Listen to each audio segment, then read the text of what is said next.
اے پیغمبر، اور تم میں سے جو لوگ وفات پا جائیں اور بیویاں چھوڑ کر جائیں تو وہ بیویاں اپنے آپ کو 4 مہینے اور 10 دن انتظار میں رکھیں گی۔ پھر جب وہ اپنی عدت کی میعاد کو پہنچ جائیں تو وہ اپنے بارے میں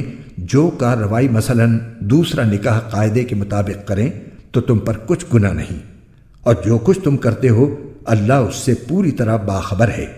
اور عدت کے دوران اگر تم ان عورتوں کو اشارے کنائے میں نکاح کا پیغام دو یا ان سے نکاح کا ارادہ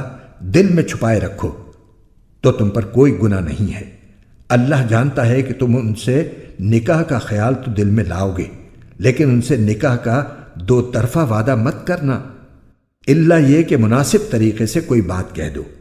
اور نکاح کا عقد پکا کرنے کا اس وقت تک ارادہ بھی مت کرنا جب تک عدت کی مقررہ مدت اپنی میعاد کو نہ پہنچ جائے۔ اور یاد رکھو کہ جو کچھ تمہارے دلوں میں ہے اللہ اسے خوب جانتا ہے، لہٰذا اس سے ڈرتے رہو، اور یاد رکھو کہ اللہ بہت بخشنے والا ہے، بڑا بردبار ہے۔